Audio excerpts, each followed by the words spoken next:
The world, including Nigeria, waited to see the outcome of the U.S. presidential elections for the latest slant of bilateral relations. So the Trump victory, welcomed and engineered by his campaign and the over 70 million voters who went to the polls, came as a resounding success for the 47th President of the United States.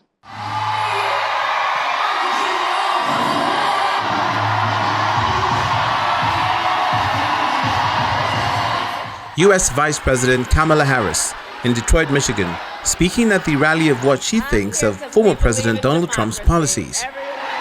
So Project 2025, look, if he is elected, Donald Trump intends to give tax breaks to billionaires and big corporations. He intends to cut Social Security and Medicare. He intends to surrender our fight against the climate crisis. And he intends to end the Affordable Care Act. You know what?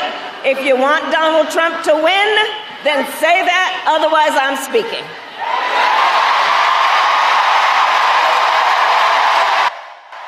She's been criticized for not holding press conferences and taking direct questions from the media, but that doesn't seem to have affected her reported performance in certain polls, which state keen competition between her and Donald Trump in swing states.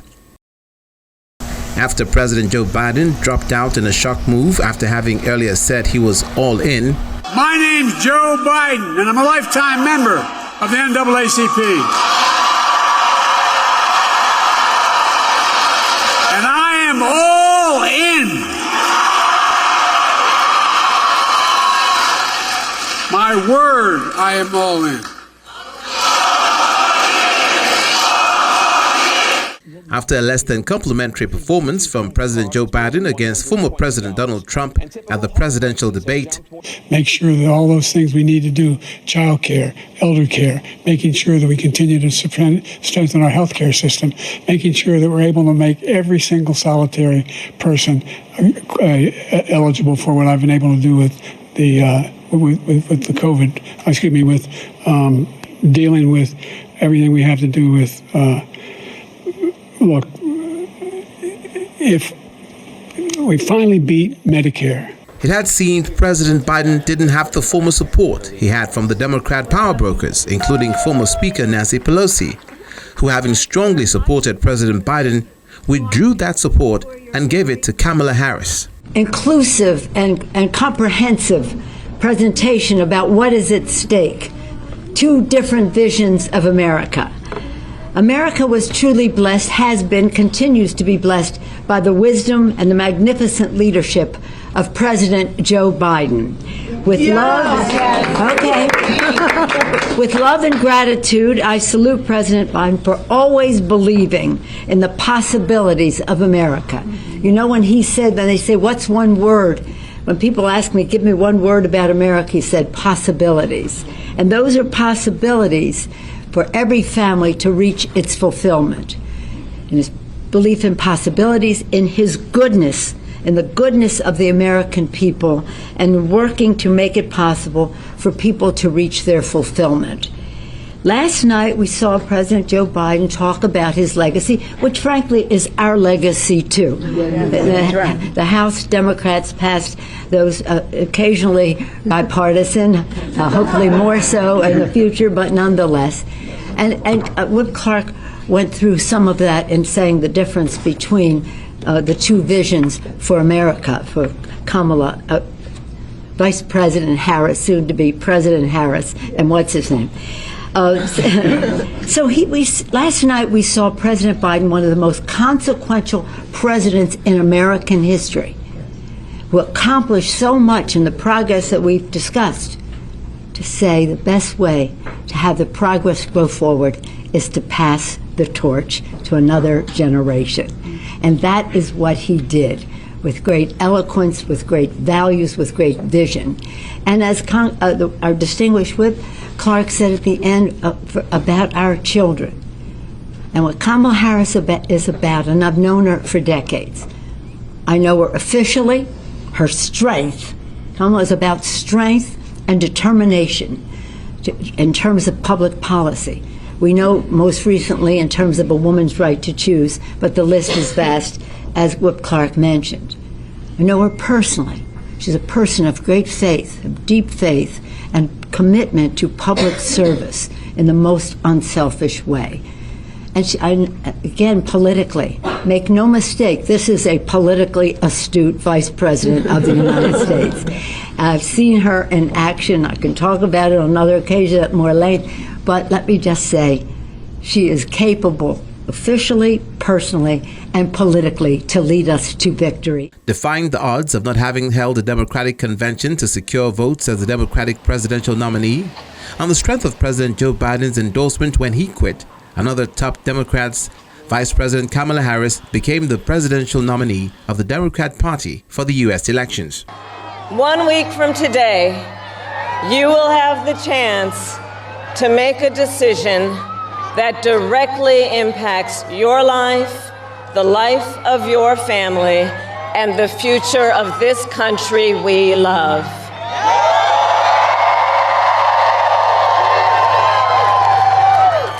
And it will probably be the most important vote you ever cast. And this election is more than just a choice between two parties and two different candidates. It is a choice about whether we have a country rooted in freedom for every American or ruled by chaos and division.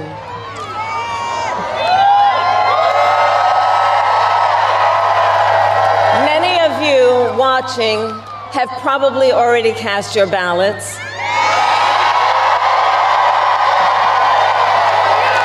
But I know many others are still considering who to vote for, or whether you'll vote at all. So tonight, I will speak to everyone about the choice and the stakes in this election. Look, we know who Donald Trump is. He is the person who stood at this very spot nearly 4 years ago and sent an armed mob to the United States Capitol to overturn the will of the people in a free and fair election. An election that he knew he lost. Americans died as a result of that attack.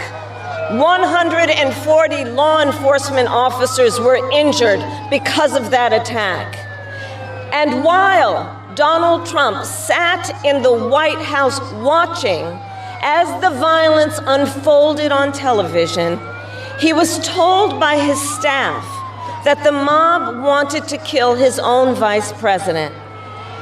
And Donald Trump responded with 2 words: "So what?" America, that's who Donald Trump is. And that's who is asking you to give him another 4 years in the Oval Office. Not to focus on your problems, but to focus on his.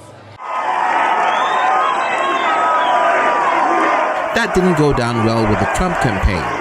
And at least you find out that it's nice to have a president that doesn't have to use teleprompters. You ever see her?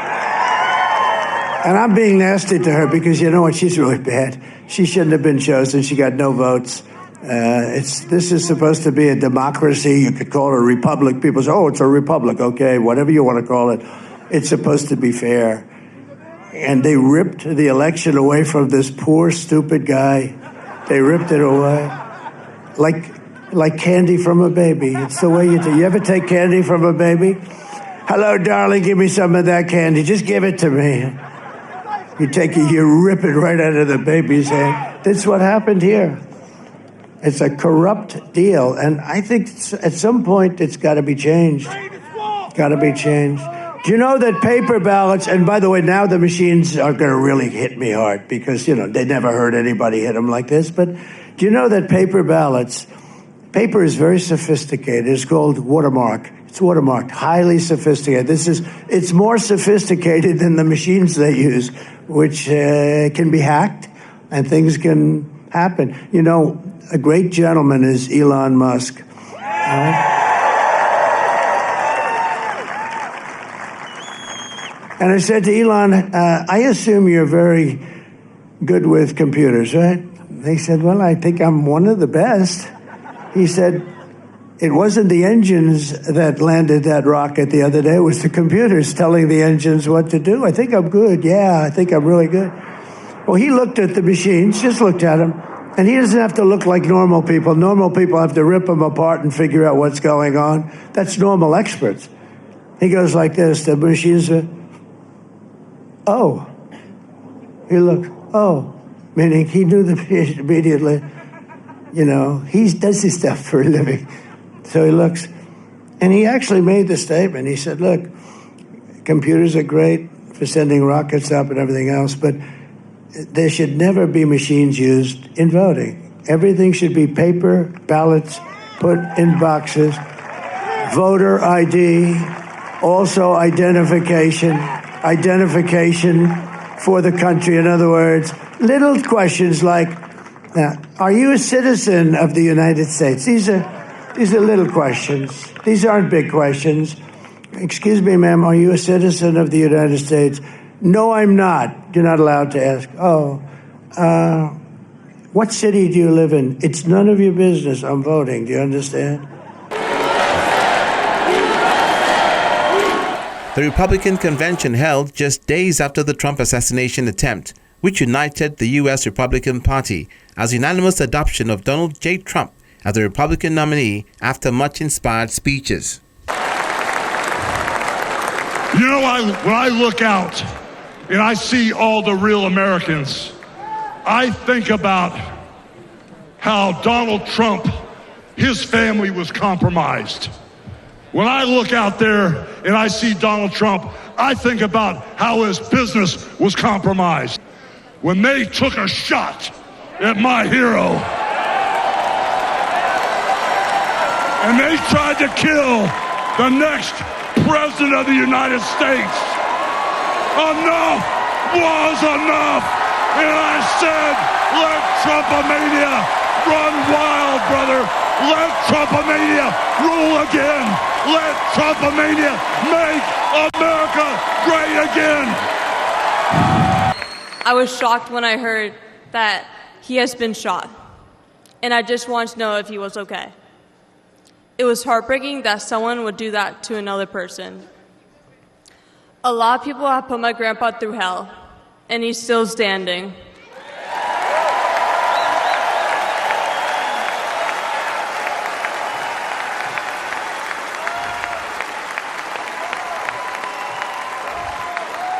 Grandpa, you are such an inspiration, and I love you.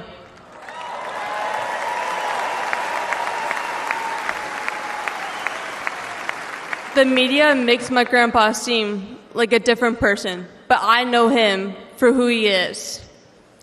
He's very caring and loving. He truly wants the best for this country, and he will fight every single day to make America great again. For the people of the United States, as far as Harris supporters go, she is a knight in shining armor, including support from celebrities like Cardi B, Katy Perry, Viola Davis, and Ariana Grande, as well as your average Joe Schmo. I think there's a general sort of sense of resignation to like a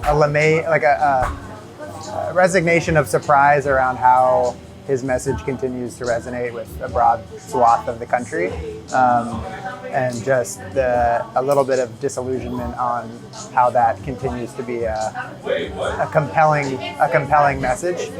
Now, Trump does represent the majority of the population in America, and do I want him back in there? It's a yes and no, right? Because he's a little offish, a little topic. If he just doesn't talk as much, he would be a fantastic president. But Never Trumpers also have their Never Harris. You know, if you look at her policies, you look where she stands, look where she's done. I don't know if she's ever even gone all the way down to the border yet. We have major problems on our border. That's one of her jobs. She is out of touch with any turnaround in normal voter. She's significantly worse than Joe Biden. I mean, I think her approval ratings are worse than Joe Biden's, which is shocking. Thank you very much. Wow.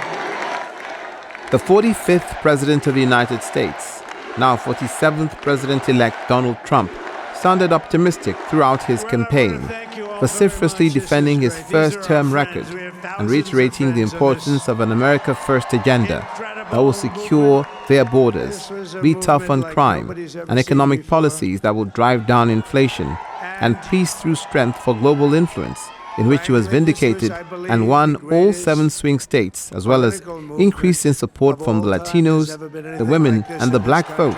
Even the Amish community came out to vote for Donald Trump. We're going to help our country heal. We're going to help our country heal. We have a country that needs help, and it needs help very badly. We're going to fix our borders. We're going to fix everything about our country. And we made history for a reason tonight, and the reason is going to be just that. We overcame obstacles that nobody thought possible, and it is now clear that we've achieved the most incredible political thing. Look what happened. Is this crazy?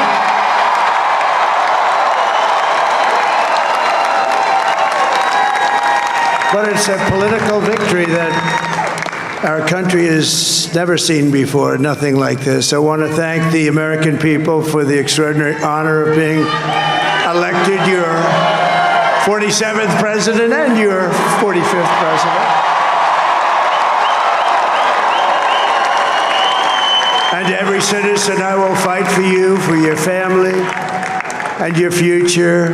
Every single day I will be fighting for you, and with every breath in my body, I will not rest until we have delivered the strong, safe, and prosperous America that our children deserve and that you deserve.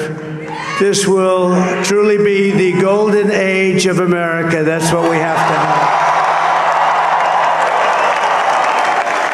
Vice President Kamala Harris was criticized for leaving the Vote Watch event where her supporters were on the night of the election, as they were asked to go home. But she later conceded victory to President-elect Donald Trump. But not the fight. In her words, the outcome of this election is not what we wanted, not what we fought for, not what we voted for. But hear me when I say, the light of America's promise will always burn bright. As long as we never give up, and as long as we keep fighting.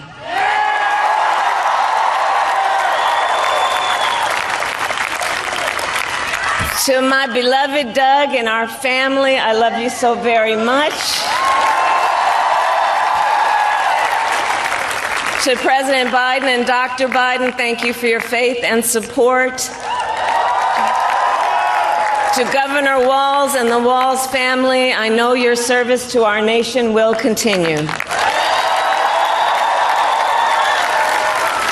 And to my extraordinary team, to the volunteers who gave so much of themselves, to the poll workers and the local election officials, I thank you all. Look, I am so proud of the race we ran, and the way we ran it, over the 107 days of this campaign. We have been intentional about building community and building coalitions, bringing people together from every walk of life and background, united by love of country with enthusiasm and joy in our fight for America's future. And we did it with the knowledge that we all have so much more in common than what separates us. Now, I know folks are feeling and experiencing a range of emotions right now. I get it. But we must accept the results of this election. Earlier today, I spoke with President-elect Trump and congratulated him on his victory. I also told him that we will help him and his team with their transition, and that we will engage in a peaceful transfer of power.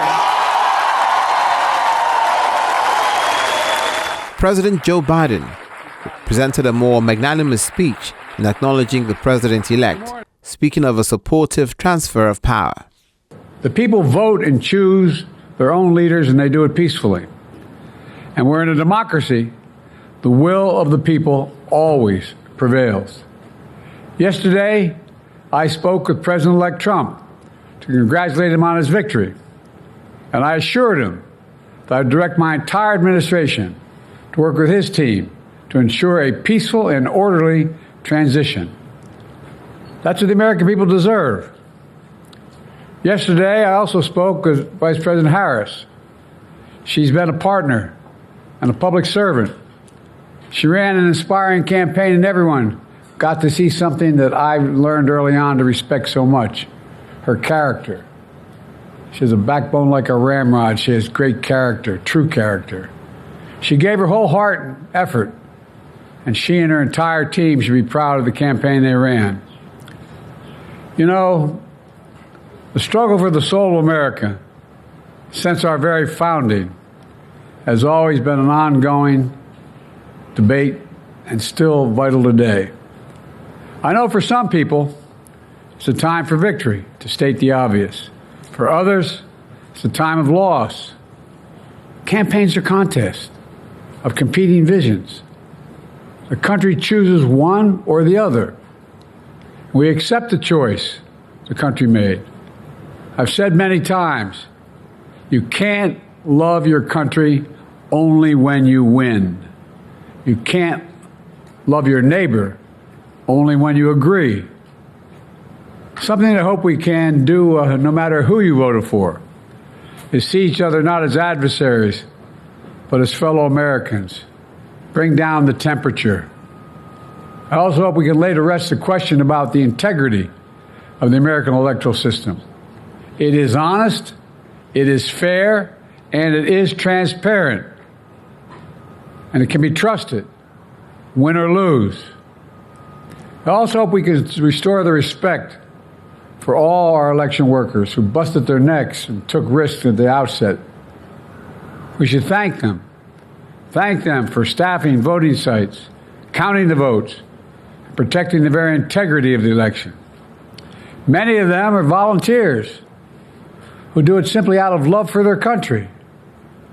And as they did their duty as citizens, I will do my duty as president.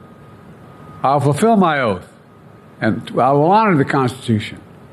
On January 20th, we'll have a peaceful transfer of power here in America.